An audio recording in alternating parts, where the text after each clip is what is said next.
All right. Good evening, everybody. How's everybody doing? This is Calvin Butler with the RBBS Logistics Learning Center and the National Dispatchers Network. Tonight is Wednesday night, so tonight that must mean it's Q&A. We are getting started a little bit late, but we're going to go ahead and try to have a full Q&A session here. So with that being said, let's get started right away. Who's up first? All questions and answers. You want to ask questions? I try to provide answers. Calvin. Yeah. Question: how do you go about handling brokers who are having issues with the carriers that may have unconditional status?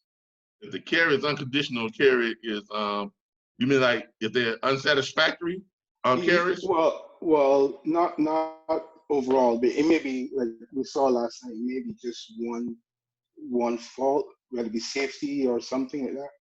Okay, look, that is at the broker's discretion. Okay, that's just part of the business. All right. I mean, you can try to rationalize it. You can try to vouch for them, all types of things. But at the end of the day, the broker can decide to have a carrier run or not run his loads. Because remember, that broker owns that freight. If a broker has a load out, he owns that freight. That's what's called taking ownership of freight. The broker is the one who is ultimately held responsible on his insurance if something goes wrong with that freight. If that freight does not get delivered, if that freight is late, if something happens and the carrier's insurance does not cover it, the broker is going to take a hit on his insurance. You understand? Yeah, got it. So I'm gonna tell you, look, if a carrier has an operational unsatisfactory, that is worse than an insurance or an accident.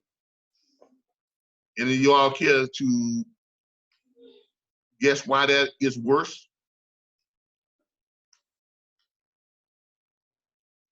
If it's a safety issue or?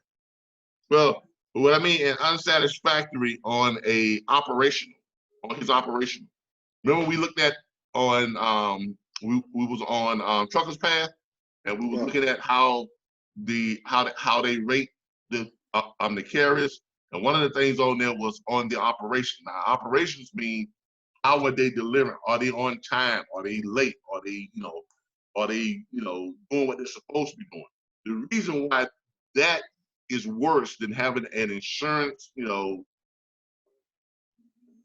gig or a yellow, on insurance, or a yellow on what's the other one?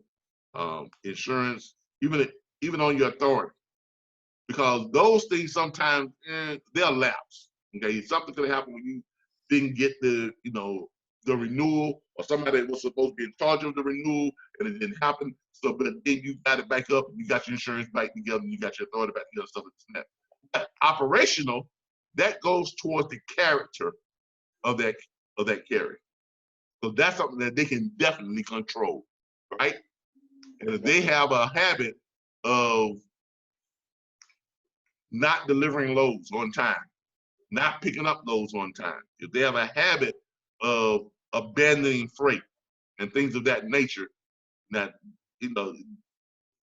brokers will frown on that more so than them having a lapse in their insurance, a time or two.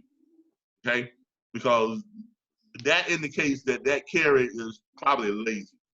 Okay, he's not taking this job serious. Useless. And you understand what I'm saying? Yeah. So, all I can tell you is, look, have a chat with your carrier and explain to them, say, hey, you gotta stiffen up on your operations, because you've got some you've got some unsatisfactory stuff going on, and you need to get better at that, because if you don't, you're gonna find yourself not being able to run in a freight. All you can do is try to speak for them, try to explain it away, but at the end of the day, it's up to that broker. Okay, they can choose to let someone run their freight or not. Okay. Yeah, understand. All right. Next question. All Q&A tonight. Last night I asked you all to have your questions written down. Everybody know everything, huh? Y'all don't have any. I don't have any questions. Because in this chat. I have a question, Mr. Calvin. Yeah, go ahead. Well, I know I'm waiting on, I know I have to do the DBA part of everything as far as the business is concerned. Of course, everything's closed. But would it be like, you know, trying to gain the carrier base? Would it be okay to do that while I am waiting, or Yeah. is that like too far in advance? Because they're going to be because something for me right now, and I'll be like, of course, yes. Look. You can get your EIN number right now, right? Well, I'm just assuming everything else is just shut down because they're like, you know, nothing can be faxed. Well, the EIN number, the EIN number, you can do that. That's through the IRS. IRS is not closed. So I can do that online. That's one of those essential, you know, things that they're going to keep open. The IRS is not closed. Just go to irs.gov because I'm pretty sure they're not closed. Let's try it out. Okay, if you go to irs.gov, because look, I'm the one that really hopes they're closed because I got a tax bill tomorrow. I got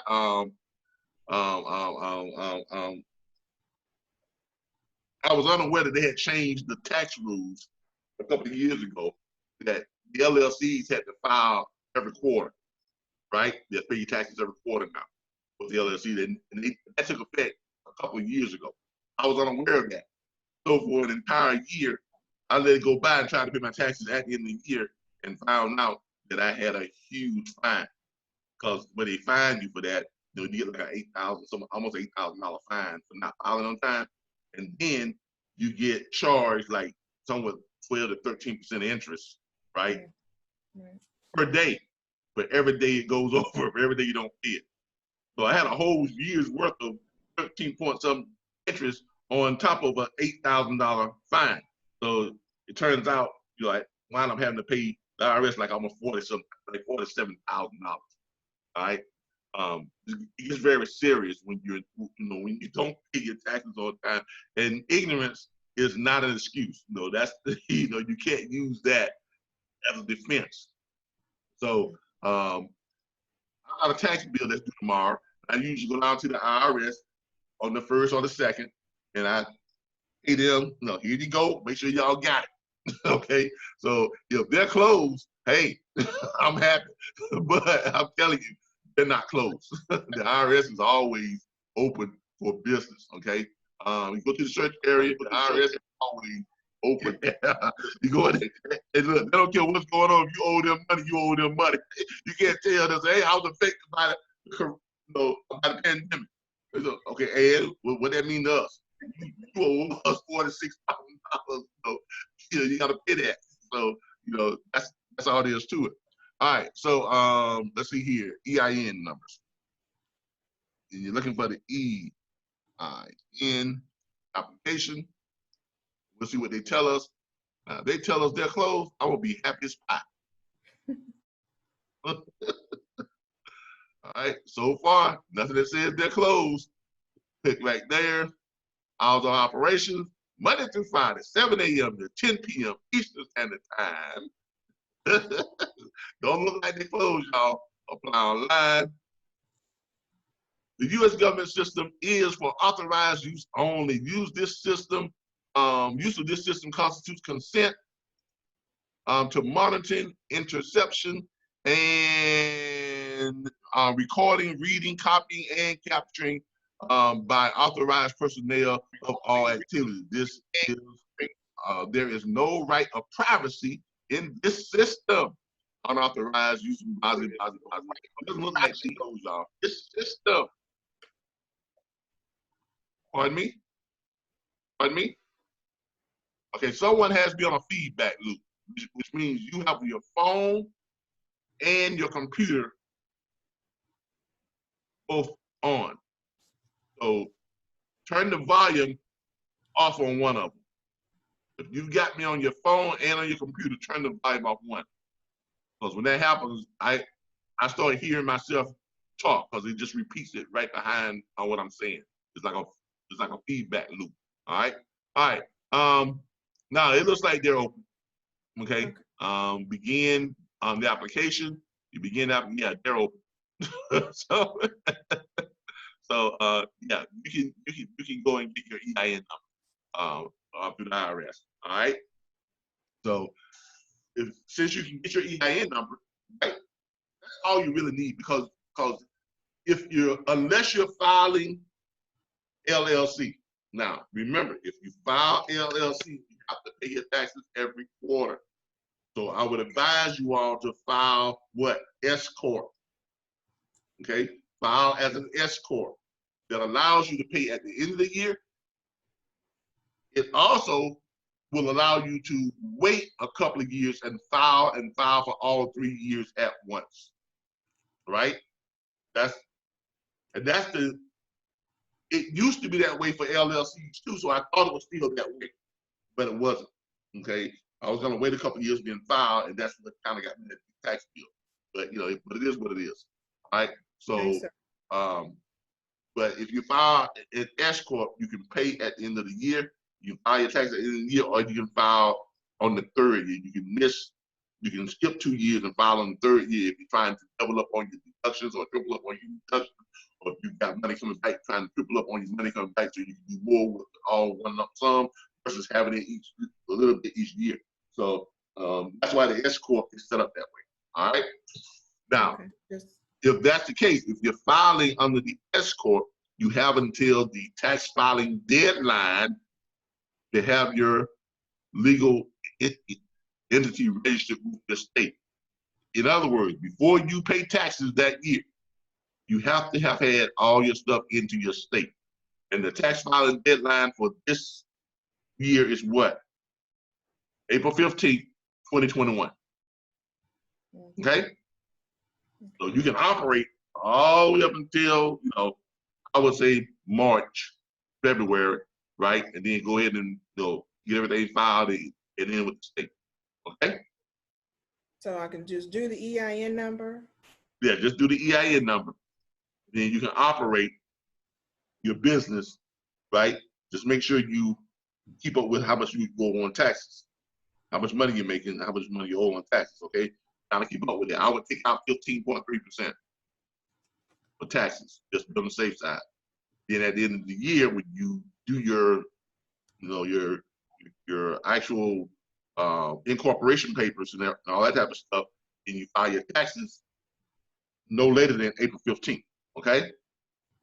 Okay, so that means I'll just be working mainly up under my name only. You can do that, but it gets kind of tricky when it comes time you file taxes. Because you're gonna want to try and take some deductions, but you filed on just your name only. So it's gonna be kind of hard to explain if you're filing something your name only, how you're doing the itemized deduction and taking all these business deductions. Understand? Okay, so just do the EIN, work the pitch to get my carriers and get that. Exactly. It's very simple. The EIN number takes you about 5 minutes to get. You fill it out and you get it right then and there. It takes about 5 minutes. They're gonna download you, and once it's done, you click download. You download it on like a PDF and save it right to your computer. It's gonna be your EIN certificate. Gonna have your EIN number, all that stuff right there. Okay. Okay. And the other question is, I know on some of the paperwork and stuff, even like on the pitch, I know you said, to switch stuff out. And I may have been watching an old video, but I know the RBBS information is on stuff that's not still the same, right? Yeah, as we said before, anywhere you see our information, swap it out for yours. Okay. It's just sample where you see anytime you see something that says send it over to us, no, keep a copy for your files. Don't send us stuff. Anyway, you see where it says RBBS processing, no, change that to your company processing, or if you're using Square, put Square process, or if you're using QuickBooks, put QuickBooks process. Just whatever however you process. Okay? And if you have a Square account, I have a Square account, an old Square account. is acting kind of funny. Am I able to do another Square account? It's Yes. like an old Square account from an old business. Yeah, you can do as many Square accounts as business you have, but make sure that when you do your Square account, now if you're gonna wait to register your business, I would not go the Square route. Okay. Because Square is going to, because in order to get the Square account up and going and where it should be, you're gonna have to have not only your EIN number, but your business is gonna have to be, your business, your legal entity is gonna have to be registered with your state. Okay. In other words, whatever you put on that Square account, it must match. Matter of fact, I'm up to renew mine by May, I think. Yeah, May 1st. It must have over here, search by entity name. Your business must be registered with your state's division of corporations. Okay. Like here, RBBS Logistics Learning Centers. There it is. There it is right there. It's active. And there is RBBS Transport. That I have to redo. See that right there? Okay. Got to redo that out because it's up for renewal right now. But this one right here, RBBS Logistics Learning Center, as you can see. Now, whatever you put in Square, it has to match this. If you're putting in something in Square and it does not match what you have in here with the state division of corporation, Square is going to flag your account. Okay. And that goes with, they come down here and they see who's the owner of this business. And if the owner of the business is something different than what you have in Square, they're going to flag your account. And then they're going to freeze your account. Okay? They look at your annual report. If your annual report has somebody else's name on it other than you, they're going to flag your account. Okay? When you do the LLC, you do it, how often do you do it? If you file an LLC, you got to pay taxes every quarter. Okay. And when you have to renew that, do you ever have to do anything with the LLC once you get it? Yeah, you got to renew it each year, just like you do anything else. And you have to file. Yeah, you have to file this right here. You have to file a yearly with the Secretary of State. You have to file your annual report. Now, I don't file this myself because who is my I have somebody who does this for me. He'll tell me who that is. Hold on here. I have somebody who does that for me. Well, on this one, I do it because I am the registered agent. So I've got to file my annual report at the end of each year. All right. On the other one, I think I had the registered agent was here we go. See, it was somebody else. See right there? Registered agent. Okay. So on that one, that's what it is. And you can see here. Do they charge the same amount all the time? Like when you start, it's like, you know, my first one, it was $300. I mean, it may differ from year to year, but it's not going to be a whole, it's not going to jump like from, you know, now when you file your annual report, you're not paying a whole like $275 like you did when you first started. Okay. You may be paying something like a $49.95 or $29 or $100, at the most like $129 or something like that. Okay. But when you file, you know, because when I first did this, I think see this person right here was the who's one that used to take care of all of my stuff. Okay. Member of the authorized representative is Jordan Taylor, and that's somebody who was Rocket Lawyer took care of that. If you get a Rocket Lawyer account and you get the premium account, you can when you do it through Rocket Lawyer and have Rocket Lawyer file all that for you, you can have them as your registered agent. They will take care of all the refilings and all that type of stuff. Okay. Okay. All right. Thank you. That's all. No problem. Next question. This question. I've got a question. in regards to what you were just talking about, this is Eric. Yeah. So what's the difference between a sole proprietorship and an S corp? All right. A sole proprietorship, right, is here. I'll show you exactly. I just looked this up the other day.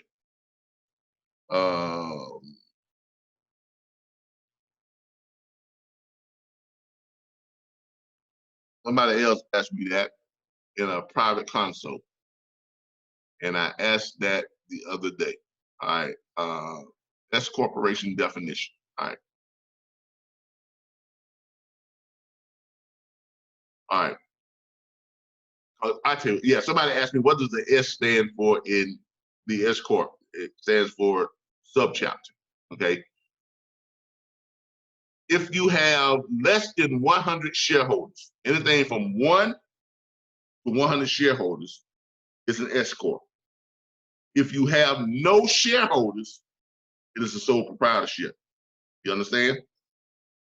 So in other words, if it's just you and you have no partners whatsoever, if you're the only owner of that company, you're the only, executive with that company. Baby, can you get the pizza? If you're the only, if you're the only executive with that company, okay, you will file a sole proprietorship. If you have any partners, or if you have any executives, like you are the CEO, you have a chief operations officer, you have a chief financial officer, now you have partners, you have shareholders. Because when you set it up, you have to set up shares. You have to set up your shares when you're doing your corporation. If you have anybody else who is co-owners of your business, either, and then they're gonna ask who has the majority share. All right, if you're the one who started the company, you always want to keep yourself having 51% shares at least. Okay, so you are the majority shareholder. All right, but this is the difference between it. Okay, a S corp, the requirements give a corporation with 100 shareholders or less the benefit of incorporation while being taxed as a partnership. Okay, now if you are doing a sole proprietorship, that means it's just you. You have no shareholders, and you are not a subchapter. Okay. Okay. All right. Oh, another thing. Yeah. If you file sole proprietorship, every business you start after that has to go under that sole proprietorship. Remember that. So you can't have separate businesses if you're filing sole proprietorship. But they can be separate businesses, but you are held liable for all of them as if they were one, because you have to file them under the same sole proprietorship. So to protect yourself from, if you ever get, let's say if you file sole proprietorship, but then you want to start a different business, that separate business has to go underneath that sole proprietorship. That next business goes under that sole proprietorship. So if someone sues one of your business, guess what? Right, it goes under the same. They can go after the assets of all your businesses. But if you're filing as a corporation, an S corp or an LLC, you can have as many different LLCs, as many different S corps as you want, and they're all independently separate. Yeah, they're all independently separate and held liable separately. So if someone sues one company, they can't touch the assets of another company. Get it? Yeah. So if you start out just, being that one individual, and maybe say you bring on a spouse. Look, it's always a good idea to either file an LLC or an S corp. Okay. Okay. It's better to have something and not need it than to need something and not have it, right? Yeah. All right. That's my advice. Now, you don't have to take it. That's my advice. I was looking at LLCs, and different states have like an annual fee for an LLC. No, LLCs. California. Yeah, but Yeah, they have. Yeah, some states have an annual fee, some don't. Some have just like a renewal fee or a depends on what state you're in. Okay. So you have to. California has an $800 LLC fee. Hey, that's California. I'm glad I don't live in California. Yeah, Florida and Nevada. Florida and Nevada has talked about the best, for starting the business. Okay. That's why everybody comes to Florida, but they want to start a business. Okay. But yeah, just keep that in mind. Okay. All right. All right. Next question. Next question. Next question.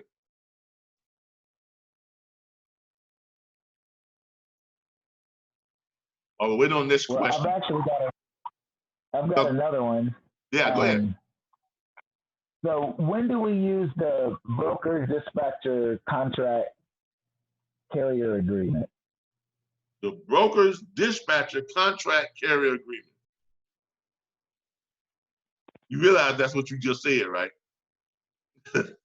Yes, I wrote it down how it was on the forms. Yeah. I was just going through all the forms and making sure I was familiar. Yeah, you just threw three different things all into one subject. Okay.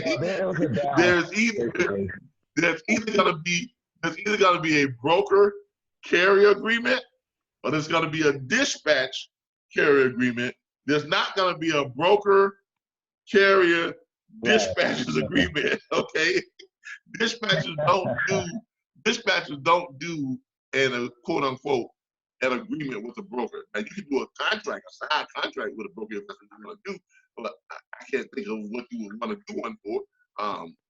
Or the broker's never gonna say I'm only gonna send you loads. I'm not gonna send loads to anybody else. And a dispatcher's never gonna say to a broker, well, I'm only gonna dispatch the loads that you have. I'm not gonna go to any other brokers, right? So the dispatcher and the broker would never do a quote unquote agreement. Okay? Right. It's either gonna be the carrier and the broker, the dispatcher and the carrier. Okay? Okay. All right. So is that when you've found a load and then you got to go back to the carrier and what's gonna happen is this. Where do we find that, y'all, in the workflow, right? That's in your workflow. Right. All right. Let's go to your workflow.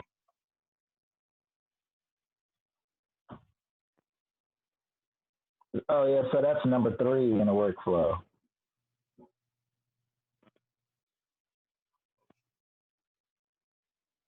Hold on. Get through it. Go to your workflow. Because what happens is this: once you have found a load, and the carrier says that I want that load, okay, and you got to contact the broker, right? Mr. Broker, my carrier, my name is such and such. I'm the authorized representative for my carrier, and my carrier wants load number blah blah blah. The broker's gonna ask you for the carrier's DOT or MC number. That's when you're gonna give it to them. What am I doing? That's when you're gonna give it to them, and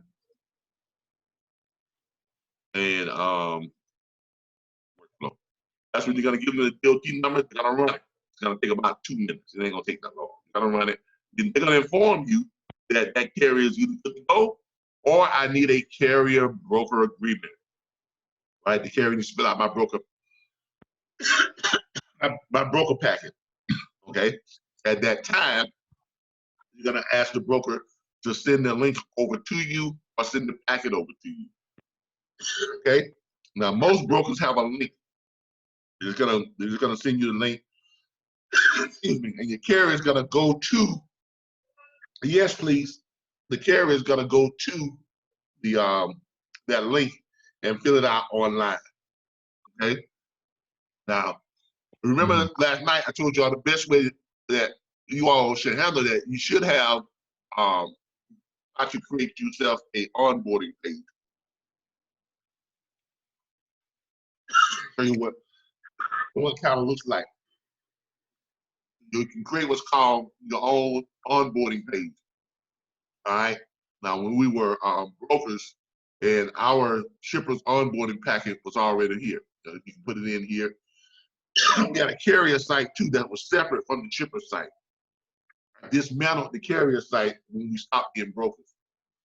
But we did have a carrier site. Thanks, baby. We did have a carrier site, a carrier onboarding site, and we had a shipper's onboarding site.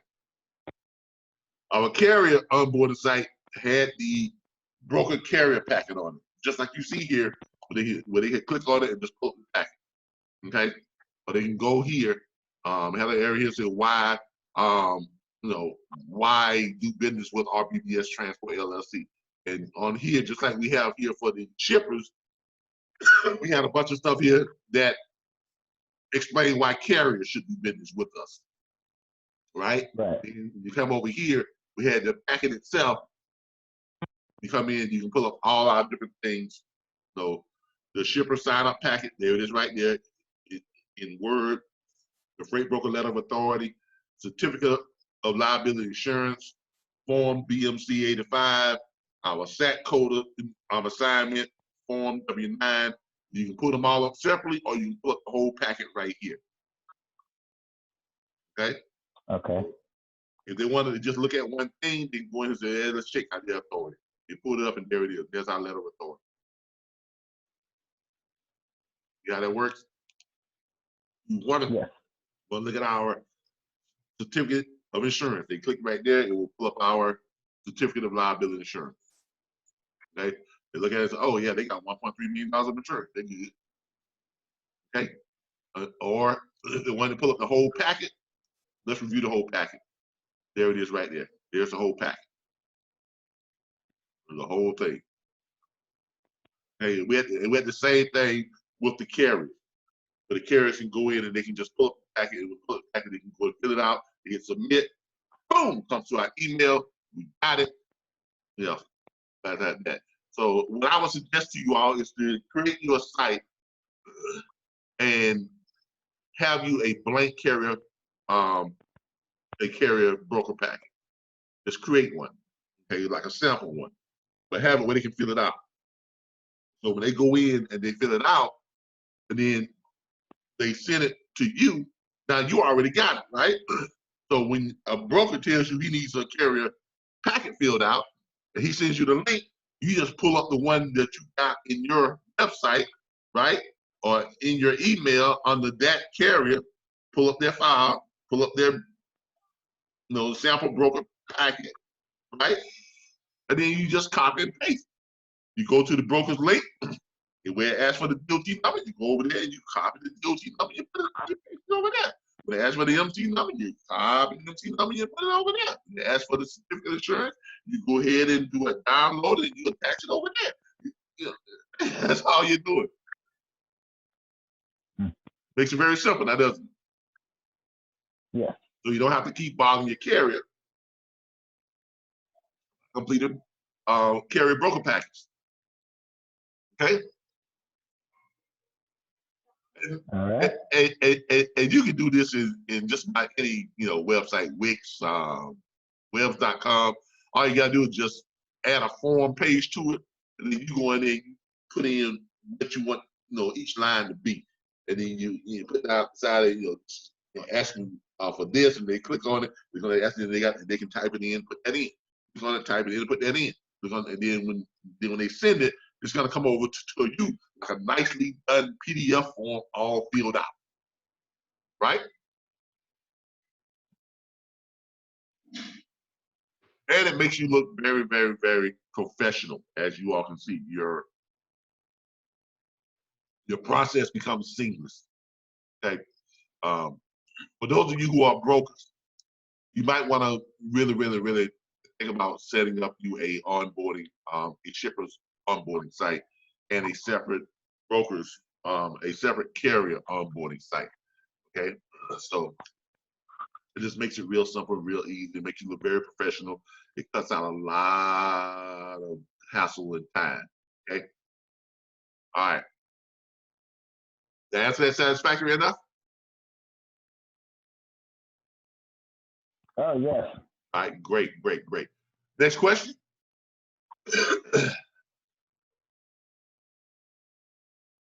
Yes. Are there any surprise questions when you're dealing with the broker that may come up when I'm booking a load besides what's on that sheet?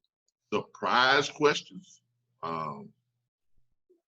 Yes, like anything anything I should prepare for, or everything that you have on that sheet they would ask. Pretty much. Booking a load. Yeah. Look, pretty much a broker may ask. All the thing I think a broker may ask is, well, because when they put in that DOT number, it's gonna tell them everything they need to know. Because they're gonna be looking at this. This is exactly what they're gonna be looking at. They're gonna be looking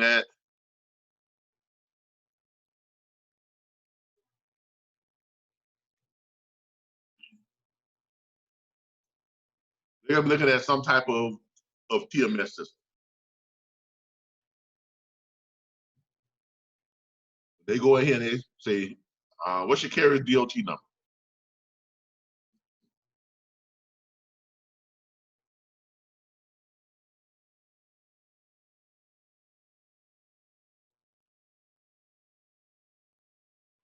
I'm gonna ask them, okay, what's your carrier's DOT number? Who has a DOT number that I can put in? Show you what I'm talking about.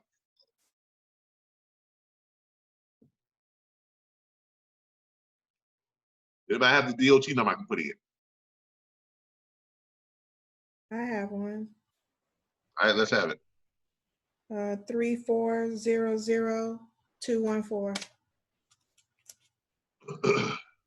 Right there. That's all they're gonna do. Click on it, pull up. There's all the information all you need to know about that DOT number.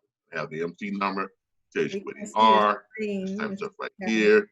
It's gonna have over here the telephone numbers, all the stuff down here. Down here it's gonna pull up the name, address, all that type of stuff. BOC3. Mr. Calvin. Huh? We can't see what you're looking at. Oh, how can y'all not see my screen? I thought I was on sharing all my screens. Give me a second here. Why is this thing not sharing all my screens? All right, y'all see it now?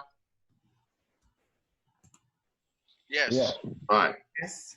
All right, let me go back. I want y'all to really see this. All right, let's go back. All right, let's go back to where it says add carrier. All right, here's what they're gonna do. They're gonna pull up the they're seeing TMS. This is what they're going to pull up. Gonna pull up this. They're seeing TMS system. All right. Every broker has one or some type of TMS system. They're gonna go down here where it says carrier. It's gonna click. It's gonna open up. It's gonna say add a carrier. Go back there. All right. Then they're gonna pull up who they want to look on the one, look on the corporate one. All right. Then they're gonna go. What's that DOT number again?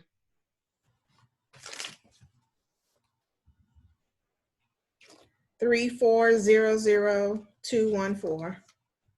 All right, when they do that, it's gonna pop up right there. Okay, real quick. It's gonna have everything that they need to see. Okay, looking at it, they're gonna see, okay, Freight Girl, 91 Logistics, address right there, MC number right there, DOT number right over there, phone number right there. Okay, we're gonna go down here. It's gonna have all the other information, legal name, DBA name, address, mailing address, BOC3. Yep, got that. Over here, I'm gonna see if they had any inspections or anything. If they've got no inspection, that tells them that they're probably fairly new, right? But when was it filed? There it is right there. That tells them how new they are, how old they are, how long they've been, in business. Then come on down. It's gonna have, operating status authorized for broker property, authorized for carrier, whatever. It's gonna have the operating status. Down here it's gonna have what? The licensing and insurance information is all gonna be right here. It's gonna all be right there. So then they're gonna know if they can what? Load that carrier or not. And if they already have them in their system or they've already been okayed it's gonna have up here where it says okay to load or do not load. Woo! Right? So if they see that and they say, well, I'm gonna need a what? Broker carrier. I'm gonna need a packet filled out. Now, chances are if somebody who's been in business for a long time, they probably would say, oh, that carrier's good to go. But they probably either ran one of the loads sometime in the past or whatever the case may be. Whether they ran it dispatched by you or not. All right. Chances are if that carrier's been doing business for a while and it's a pretty popular broker, chances are that carrier has already ran one of their loads sometime in the past. And if it has, it's going to be right. It's going to tell them already. It's going to be in their system already. Right? Y'all see how that works? Yes. And then they're just going to say, oh, he's already good to go. Great. What can I? They're gonna say, what can I send this rate confirmation over to? You know, send it right over to you. So, but before you do that, y'all are gonna discuss what? The particulars of the load, right? Verifying where it picks up, verifying where it drops off, verifying the weight, verifying the miles or how far it is, verifying the money, and verifying that it's only one pickup and one drop, or if it says 2 pickups, 1 drop, 2 drops, 1 pickup, whatever the case may be, verify all that type of stuff. Okay?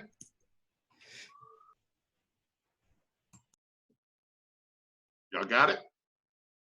Yes. Yes, Kevin. So it would be in your best interest to do a kind of a background check on the carrier before you start calling the broker then.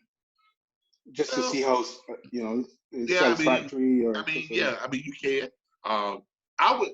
I would recommend that all of you get a TMS system. I like a SIN. It's only like $49 a month, and you can add as many people to it as you want. Go up here where it says you want to add somebody onto it, add track of all your customers and a whole 9 yards. You go up here where it says user settings, public load board settings, factory settings, carrier payment settings, a SIN, release history, privacy, and term. You go in here and set your settings, put in how many branches you want. At one time we had more than 700 branches in this thing. We had a whole bunch of people that were authorized to use our SIN. And what it did was it categorized them each, so you could look at and see who was doing what, right? So when you did that, it would tell you who was doing what. I can look at each person's loads to see what loads they did, okay? And it's only gonna show me that person's loads, right? So I want to go up here and pull up the loads for the entire company.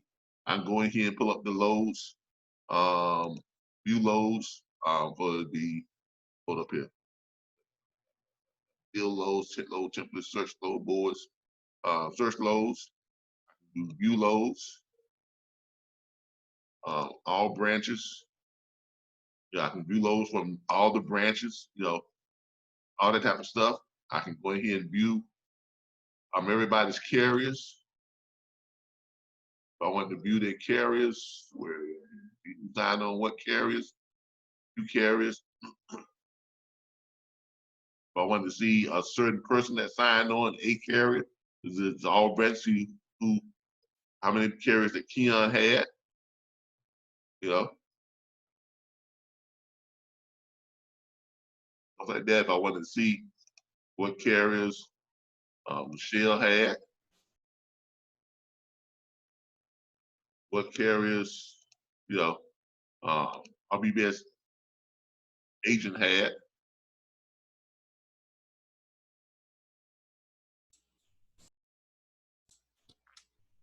So what's a good TMS system? A SIN. I like a SIN. They have the best price starting off. I like them. I don't look at them as far as, I don't judge them by price. I judge them by how functional they are, how easy they are, how how am I going to be able to incorporate it into what I'm doing? Okay, because you can have the cheapest one out there, but if it's a hassle to operate, then it ain't worth the money, right?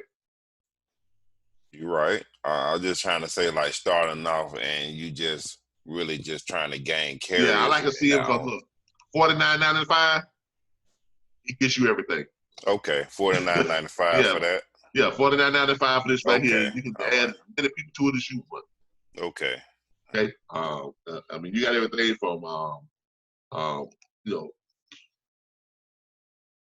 doing rates. You can figure out lanes.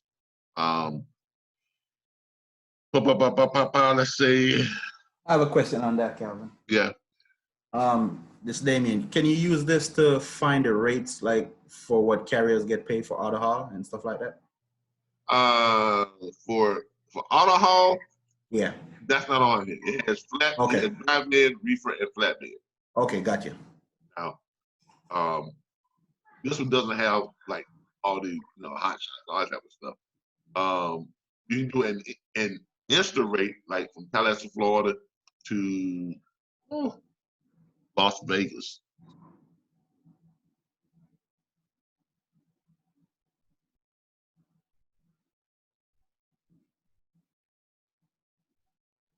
Las Vegas. All right, and let's say if I want to do a reefer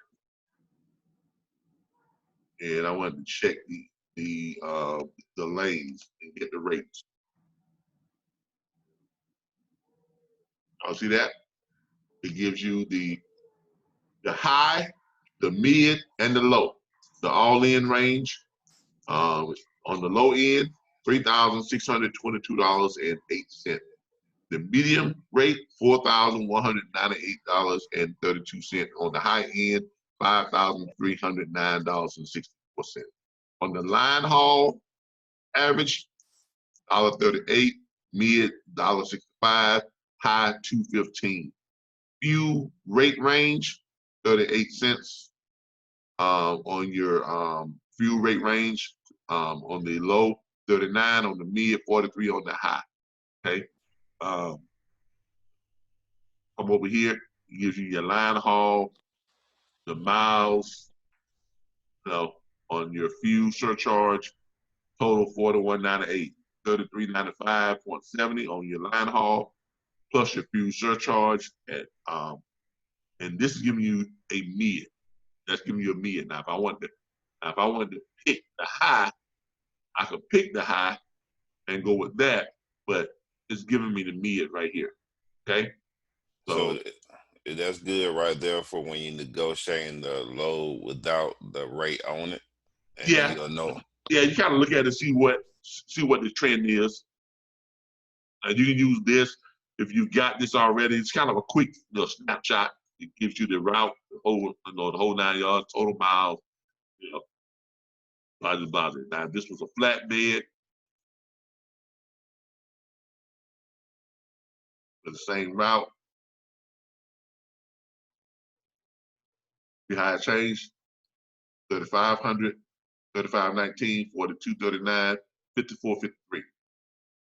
High, low, mid. Line haul range right there, 221, 167, 134. Fuel, 44 down to 37. Okay. So when you say the fuel rate, fuel surcharge. Most brokers or shippers or companies, even a company driver, let's say you're driving and they give you a line haul rate, okay? And then they give you what's called a fuel surcharge, which means they kind of like help you pay for your fuel. You understand what I'm saying? Yes. All right. It's like a fuel surcharge, and that gives you your total pay, your total rate. Okay. All right. Because you know your and fuel. is that the same thing as lane hunting? Yeah, because look, no, lane hunting is a little bit more advanced. Okay. Lane hunting really puts you up on game, and they go in and they pull what shippers actually paid brokers over the last, how many loads ran that month. And then they show you that. And then now don't go and say, well, hey, this is telling me that y'all got people. That's not what it said.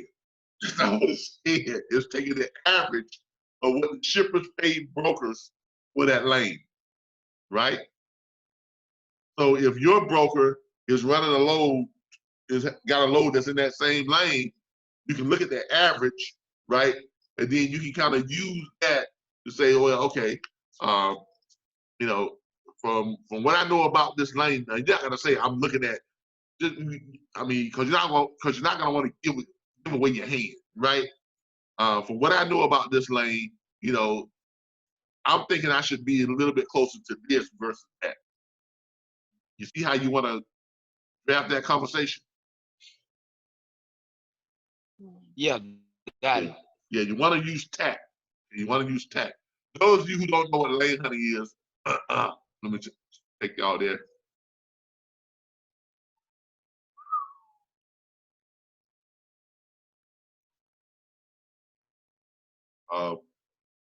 Lane hunting is not so much a load board.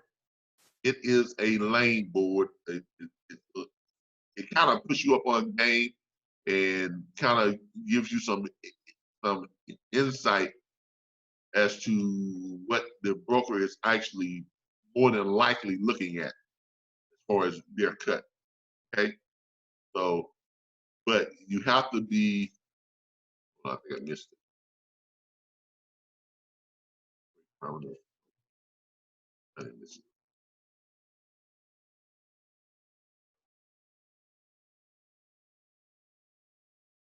There it is, right there. All right, but you have to be real careful and kind of know what you're doing before you jump on lane hunting and start trying to, trying to deal with brokers and all that type of stuff. All right. All right, let's look at a flatbed. Let's price a lane. Let's say shipping from Dallas. Can you do Dallas to San Antonio? Cause I talked to a QTL. Dallas to where? Dispatch, San Antonio, Texas. Dallas to San Antonio? Yes, sir. All right. Let's price the lane.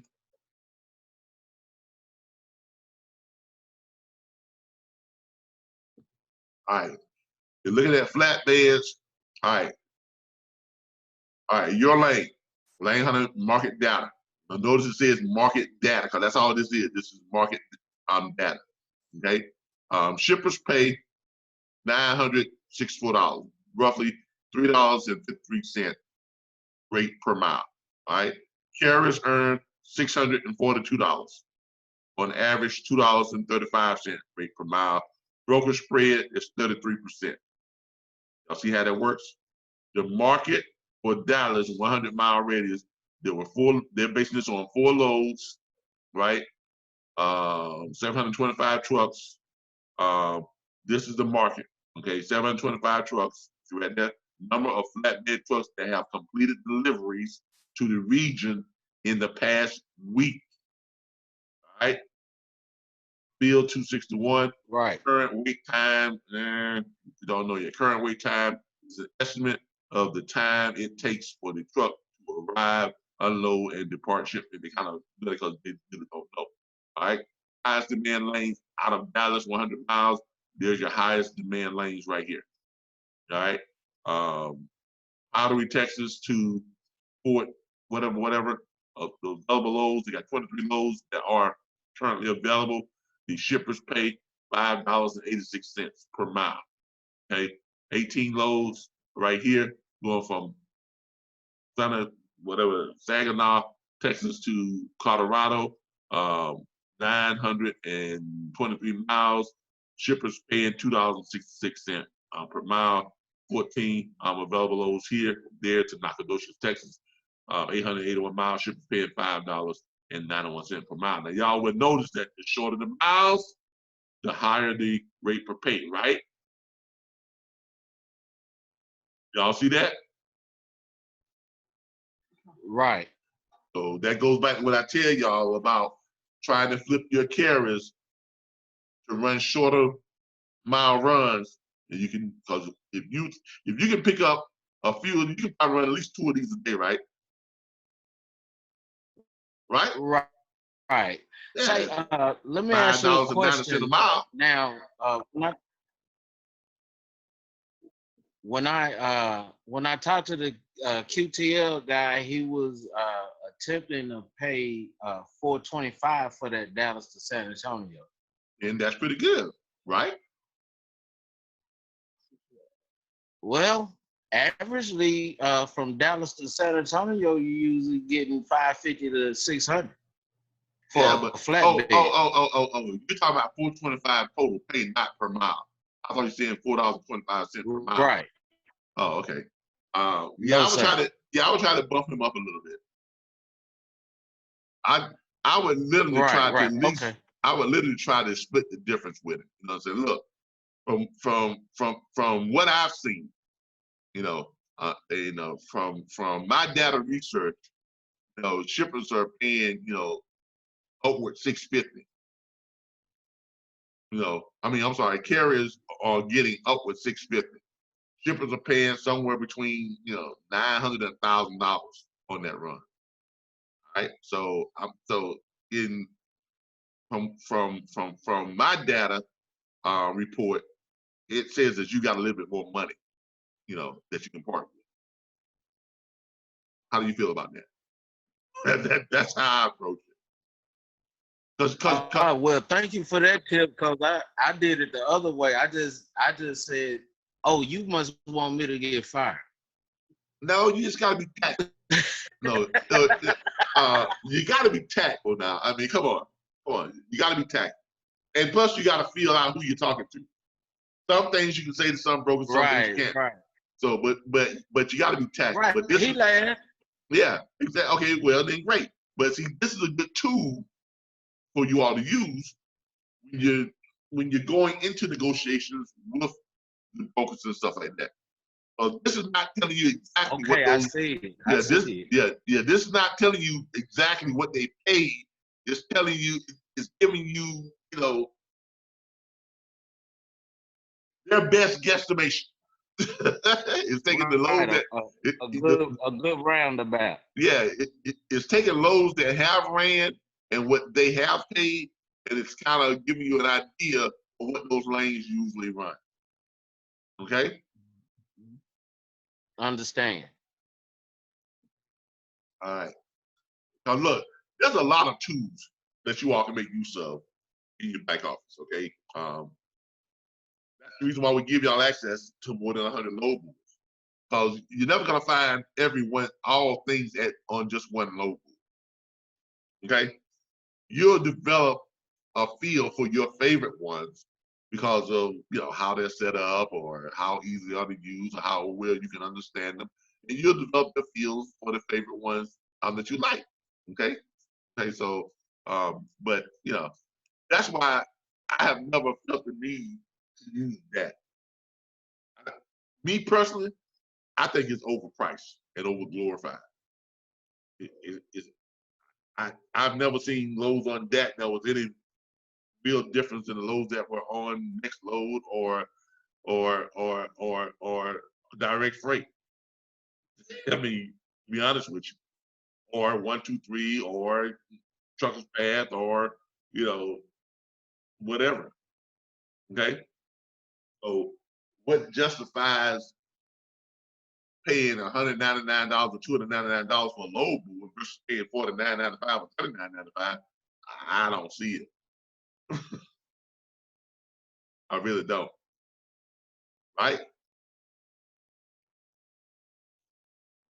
Not like you going back and every load they have on there, is $6 a mile. Right?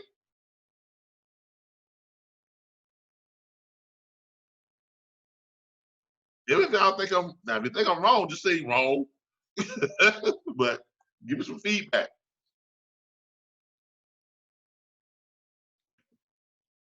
You totally right, because I see the difference in how you can use the tools to counteract some of the brokers coming at you. Cause like I said, that broker was like, "Oh, okay, well, dude, we just gonna give you $425 to go down there," and I'm like, can you bump it up to $5 and we can go? Unless you could hook me up with a backhaul and we could talk about that price, because you remember you had seen those loads coming from Pleasanton, Texas, going somewhere with that good money.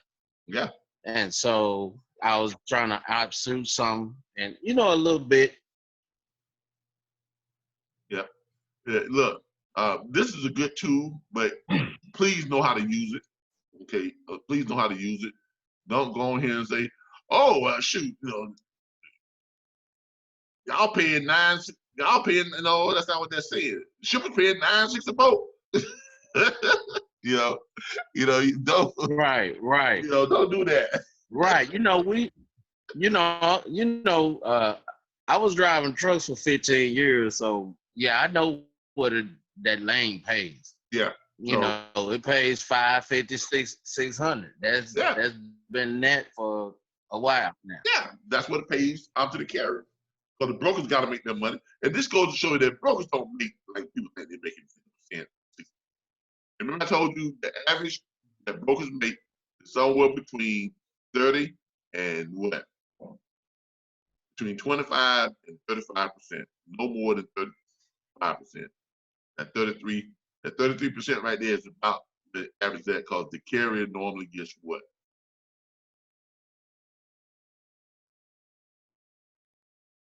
72 1/3%. 73 1/3%. You see what I'm saying? So that leaves about what? About that 33% right there. That's how it. That's about how it worked out. So the brokers don't make this big spread. They don't make a whole big spread. That right there is about what? That's a little less than $300, a little more, right? Just over $300, right? 320. Right, but about 322. Yeah, about 322. Yeah, that ain't. I mean, that's not. That's fair. That's about right. You got a lot of loads coming out of it. Yeah, that's about right. So that's how it kind of shakes out.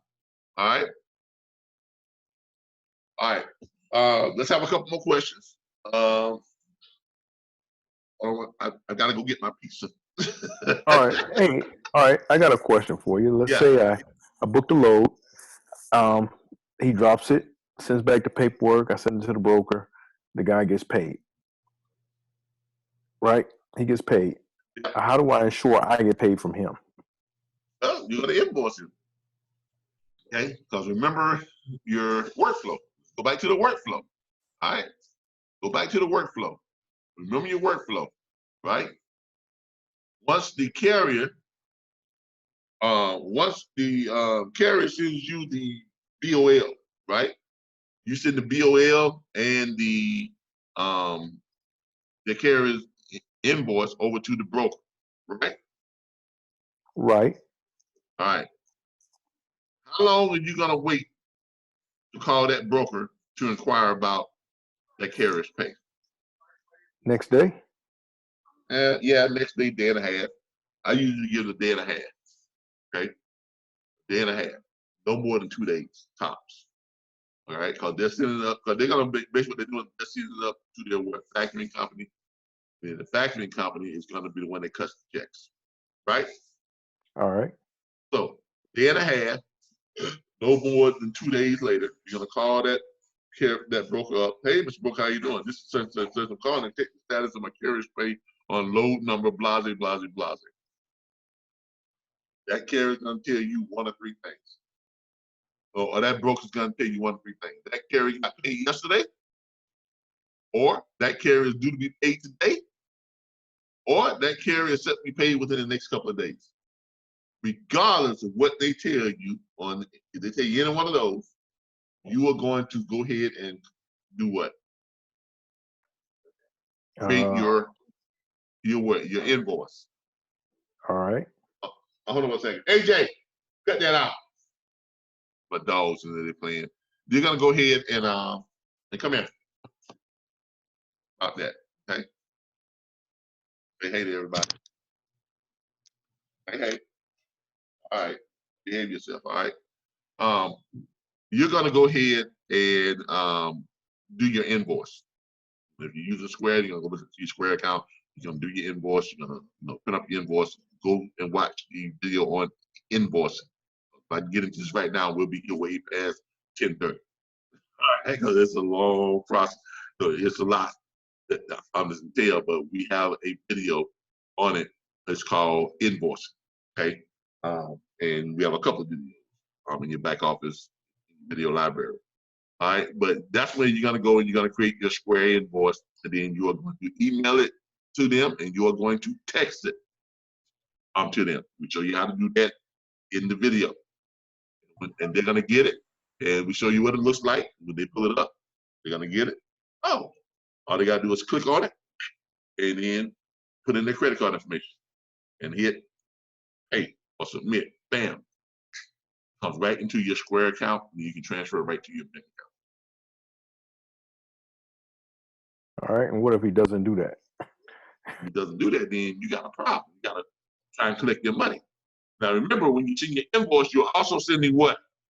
Everybody? What are you attaching to that invoice? Well, on Square, it shows you the dispatch agreement.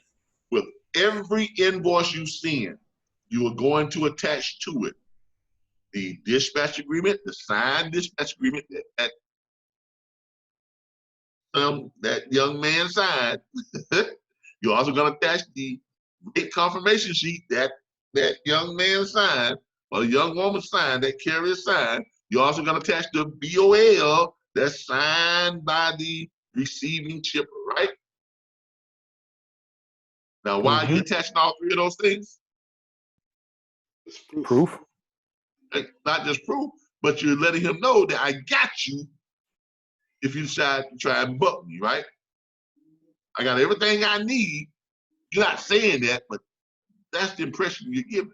I got everything I need to forward over to who? Three people you're gonna forward over to. DOT. DOT? Yep. What's the other one? What? Federal Motors. Yeah. Federal Motor. Yep. And what's the other one? I think of the authority. No, that's the authority, ain't it? Yeah. The Federal Bond Service. Yeah. Okay.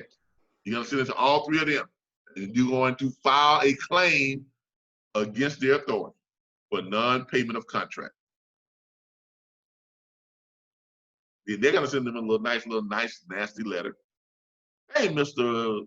Carrier, a claim has been filed against your authority for non-payment of contract. You have 30 days to respond to this claim and provide proof that either proof of why you are, challenging this claim, or 30 days to pay this claim. If this claim is not paid within the time allotted, the process will begin to revoke your authority. It's called Federal Bond what? Federal Bond Service. Federal Bond Service. Can you repeat those three, please, Calvin? Huh? You said the DOT. You said the DOT, Federal Motor Carrier Safety Association, FMS, FMCSA, and the Federal Bond Service. Federal Bond Service basically is they handle all bonds and insurance. Okay, they're the ones who oversee all bonds and insurance and authorities, basically. DOT and the Federal Motor Carrier Association, they oversee the authorities and all that type of stuff. Federal Bond Service, they're the ones that oversee the insurance and liabilities and bonds. Okay.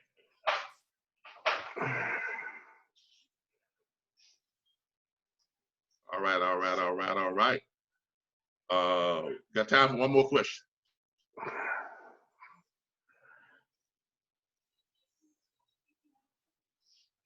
One more question. So I got a question. Okay, so your favorite load board is Direct Freight and Next Load? No, my favorite load board is direct freight, truckers pass, and lane hunting. Oh, okay. That's your top 3. Okay, bet. Yeah, those are the ones that I like. I deal a lot with lane hunting because I deal a lot with shippers. Because even though we are a dispatch firm, RBBS Transport, we have a lot of direct shippers, and so and negotiating with shippers is a little bit different monster. Because you're not negotiating for just one load. Right. You're negotiating for their bulk of loads. So, so that's why I like lane hunting. Okay, bet. All right, everybody. Look, I'm so glad we had this time together, just to laugh and sing along for fun. All right, that's my Carol Burnett moment. All right, look, it's time for us to bring this to a close. I appreciate you all, as always, for joining in, for participating. That's what it's all about. This is how you learn. You ask questions, right?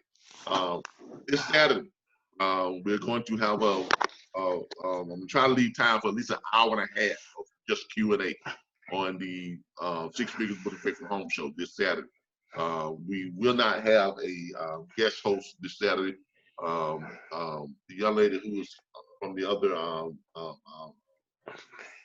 packing company, they want to try to push it back until next week. So this Saturday, we're going to be going over some stuff. I have a nice little stuff for us to go over.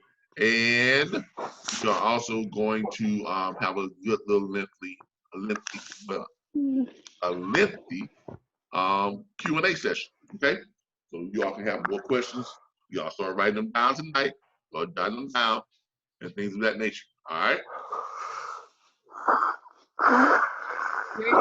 Question. I don't know who that is, but I hope you get that blown out there. But these mics get y'all every time. I told y'all about these mics now. Every time. All right, y'all have a good night. I appreciate all y'all. Calvin. Yeah. I think Rachel wrote something in the chat. Did you see it? Yeah, we discussed that. Okay. It was went somewhere. Okay. Huh? So, in this chat? Yeah, she asked the question. Yeah, but my question is in regards to when we are setting up our brokerage structure, since we can't charge a carrier 10% on the load owned by the broker, can the brokerage charge 10% of the load dispatched by our carrier acquisition? If you are a brokerage firm,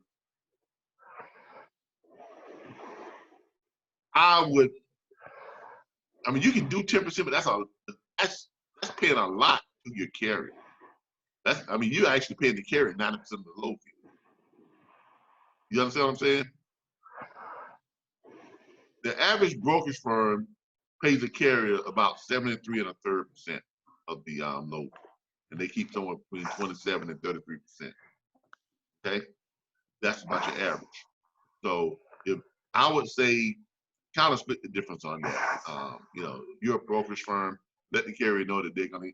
If you put on there that the carrier is getting 80% of the load fee, a lot of carriers will jump all over that. So that's good coming from a broker. If you tell a carrier, I'm paying you 80% of the load fee. Now, if you want to pay them 90%, knock yourself out. Okay, but that's a lot. That is a lot. Okay, that's on the higher end of the industry standard. Okay, because brokerage firms, you all want to make a little bit more money because you have a higher overhead, right? You have a quarterly bond fee. You got insurance you got to pay every month. All this stuff you got to take care of. You all have overhead. Dispatchers don't have the kind of overhead you have. So dispatchers, 10% is on the high end for dispatchers. If you're only collecting 10% on the broker, you're way, way, way low. All right. So that 73 1/3% is what you're paying to the carrier, and you're keeping about 27 to 33%. That's the range you want to be. All right. All right. Good night, everybody. All right, good night. Y'all have a great night. Y'all be safe. Practice your social distancing. This thing is real. Don't take it for a joke. Okay? Don't take it for a joke. Before I go, matter of fact, let me make a point here.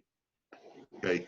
I know there's a lot of people on social media who are saying that this is just like the flu, and this is, you know, the government's way of doing whatever they're doing. Look, don't believe them fools.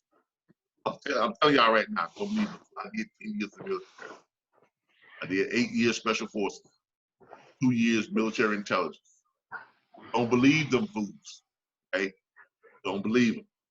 This is just one of the many things that, you know, people in the anti-terrorist group and CDC and the World Health Organization, they protect us from all the time.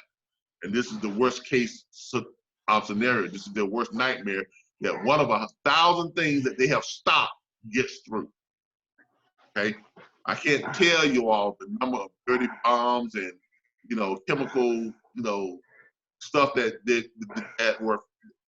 are found in airports and subways and bus stations and train stations, you know, all the time. 99.9% of the time, a lot of that stuff is caught and is intercepted, and we never know anything about it. But this is just one of those things that got through, and it is real. It is not the flu. The flu does not kill you in 7 days. Sure. Okay, let's make one thing perfectly clear. Even people that die from the flu, they get to die with people holding their hands and people are surrounding them.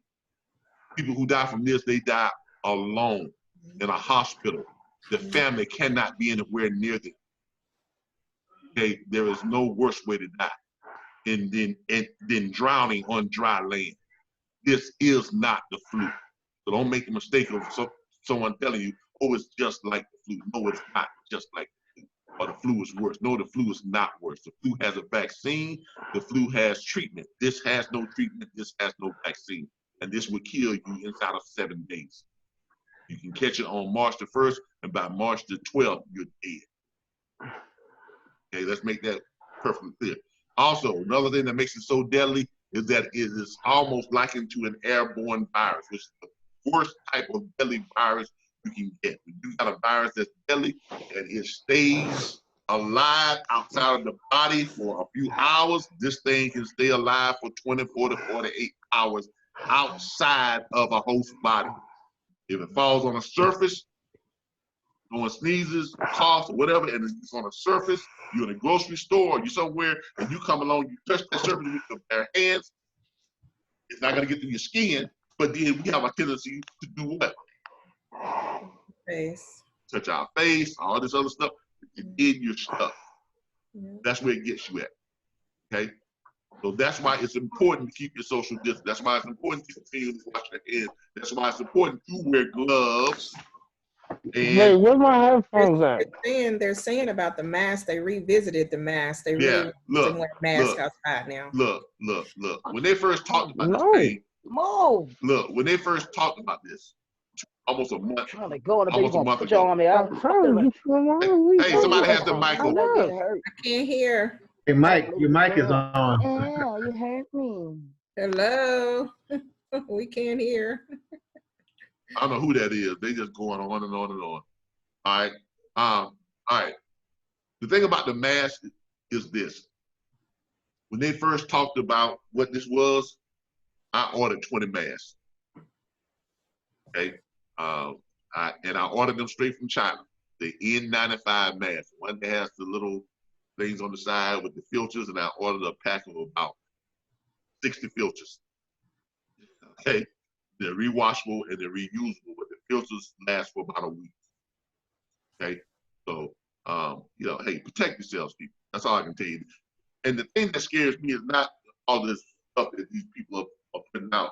Here's what scares me. A lot of people say, well, it's not as bad as what they say it is. No, it's probably worse than what they say it is. It's been my experience that with dealing with the federal government, because remember, their job is to protect you from from a lot of stuff. They don't want you to panic, right? So if they tell you that it's this bad, chances are there's something worse about it that they're not telling you. It's never gonna be, well, they're just overdoing it. No, they're always underselling it because they don't want mass panic. So if they tell you that it's one thing, you can bet your bottom dollar there's something worse about it that they're not telling you. Okay, so protect yourselves accordingly. And that's not what really scares me. What really frightens me is national security, our capability of defending this country. Something like this, military is not immune to it. We got an entire ship, aircraft carrier that has a couple of hundred, military Navy personnel that have tested positive on an aircraft carrier. On an aircraft carrier. Aircraft carriers do what? They patrol the open seas to protect us from attack. Think about submarines. I have been on submarines. I have, I've been shot out of submarine too, the torpedo. So I can tell you for a fact, submarines, you're in close proximity all the time with everybody's on the air. It's recirculated inside the submarine. There's nowhere else for you to get it. You have these huge nuclear reactors that do what? They recirculate the air and they clean it up and they recirculate it. But if a virus gets in there, what happens? It's going to spread rapidly. Everybody on the submarine is going to get it. So if our military falls prey to this and cuts our military, capability in half, what does that say about our national defense? That's what frightens me. Are they really bringing back retired military? I don't know. They may not. If they do, they'll probably call me. Because of my experience. They probably got to reenact the draft first. But what would happen though is if they do that, the retired military won't be called. They're more likely to be calling specialized personnel, people who've seen combat, people who've done this, people who've done that to train people. And that type of stuff. So it just depends on what. It's not going to be anything where you got to go in, you got to go to a war zone and stuff like that, because they're probably going to bring everybody home to try and do what? Rally the troops, circle the wagons, and protect this country. Okay, so, but it is what it is. These are trying times. These are times that we have never faced before. But it is what it is. And you got people out there talking about it's the end of the world. No, I wouldn't say that. I would say it's just part of the natural order of things. Okay? They had the smallpox. They had the swine flu. It killed 1 million people back in the day. Smallpox kills almost 30 million people back in the day. So look, these things happen from time to time. It's the environment's way of reminding us that the universe has rules. And when we ignore those rules and we break those rules, we pay the consequences. Okay? You all grew up, with grandparents and moms, and I always tell you, wash your hands. Don't eat after people. Don't pick up everything. Right? Well, lately we've just been ignoring all that for the last decades or so, right? Y'all know I'm right. Come on now. We've been just doing what we want to do. But there's rules. Everything has rules. The universe has rules. When you break the rules, you suffer consequences. Okay? Like case in point, our chat group has rules. Break the rules, you suffer consequences. Okay? Everything has rules. Just remember that. And we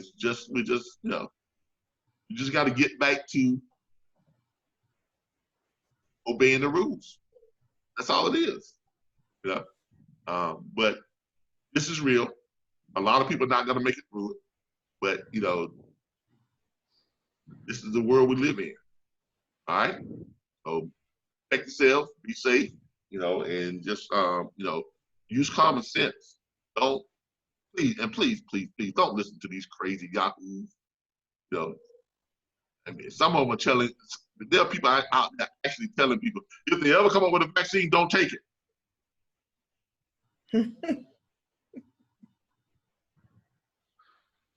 Okay, Jim Jones.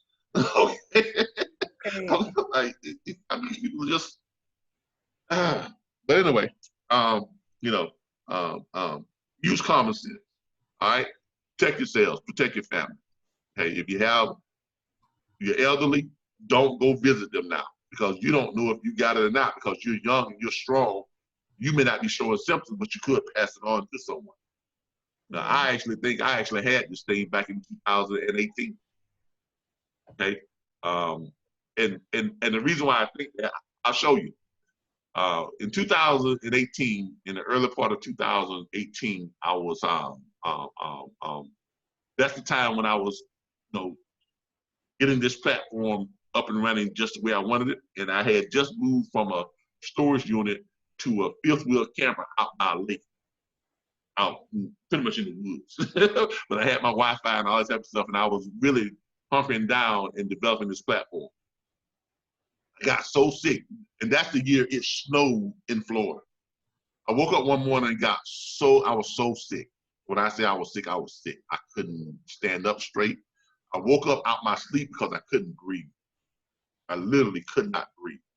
And every breath I took, felt like my chest was on fire and it felt like just a ton of weight was on my chest. I just couldn't breathe. And my eyes were literally bloodshot red. Now, if you don't believe me, when I got out of the hospital, I actually did a training video a few days after I got out of the hospital the second time. And let me see where that is. I did a training video a few days after I got out of the hospital the second time. And you can see my eyes are just literally bloodshot red. I called the ambulance. I couldn't stand up straight. I could hardly walk. My back, my chest, everything just ached. And it felt like my neck was like weight was just pushing down on my neck, and I just couldn't breathe. I felt like I was driving on dry land. And my eyes were bloodshot red. I actually, when tears came out, they were blood. They took me to the hospital. Doctors didn't know what it was. They said it looks like, you know, in advanced stages of flu, it could be influenza, but it's not acting like influenza, and it's attacking your respiratory system. They didn't know what it was. They treated me as if they were treating pneumonia. For about 4 or 5 days, they kept me in the hospital. My fever went down from like 107, 106, back down to about 100, 100 point something. So then they released me and sent me back home, right? The next morning, I felt worse. I thought I was dying. It was worse than I did the first time. I called the ambulance and took me back to the hospital. Doctor said it had gotten like 10 times worse overnight. And I wound up staying in the hospital for 2 weeks. When they released me, I didn't feel comfortable going back home because I lived out by myself out by this lake. So I checked into the Sheraton, downtown Tallahassee. Got a suite on the 12th floor, the top floor. I stayed there for 2 weeks and just self-medicated. Stayed in the bed, ordered room service, a whole 9 yards. And that's where I shot this video. I'm gonna pull it up for you and you all will see how bad a shape I'm in. Back in 2018. Let's see.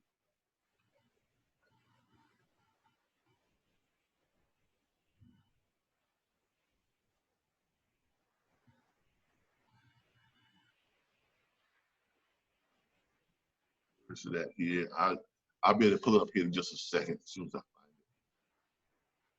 find it. A year ago, almost 2 years ago.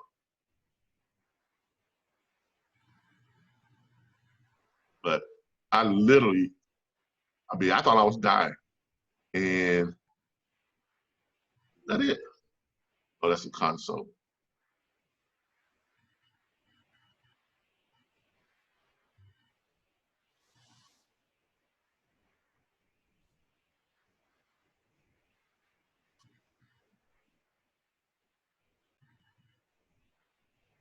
I think this is it. All right, that's the hotel I was staying in. Y'all see that right there? That's the hotel right there. So give me something on the 12th floor, on the top floor. I think this is the video right here.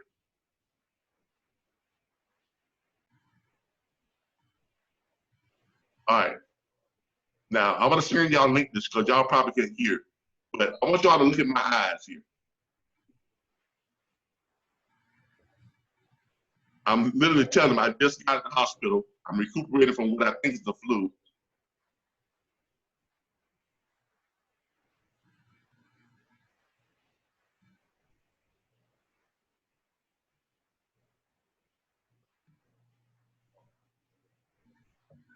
I don't know if y'all can hear that, but I'm basically saying that this flu is deadly. I consider myself a pretty strong person, but this almost killed me. I'm gonna send y'all a link to it so y'all can take a look at it.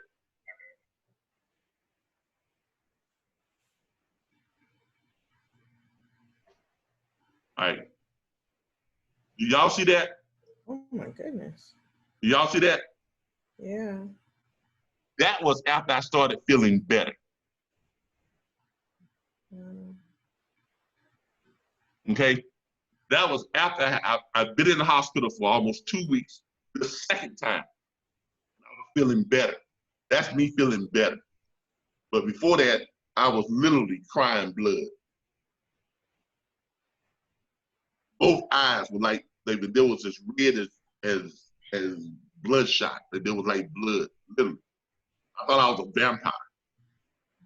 And I literally could not lift my head up because my neck felt like it just had a ton of weight on it. My back, I couldn't move. I could barely walk. I mean, it was just crazy. I couldn't breathe because it was attacking my respiratory system. But I just stayed up in that suite, and I self-medicated, you know, Theraflu, the antihistamine that they gave me, hydroxy something that they gave me. I was taking a bunch of that. I was taking all kinds of stuff, but I never left that hotel room. And I just ordered room service and ate when I could, and then I finally started feeling better and got myself back home. But that's what makes me think that this has been around for a while. They just didn't know what to call it, and I really think I had it. Because when I look at all the symptoms that they say people have, I had every last one of those symptoms. Every last one of them. So when I tell y'all this is real, I'm not telling you from something that I just, I'm telling you from how I felt when I had either something similar to it, or chances are I probably had it. Okay, I probably had it. All right, so this is serious. You know, and if you're looking at, you know, if you're seeing my eyes, you can see right there. You all can see just how bloodshot my eyes are. But I'm gonna send this to you all so y'all can take a look at it. But in that video, I'm telling you all, I'm telling people that this strain of flu attacks your respiratory system. My eye capillaries burst, everything. So,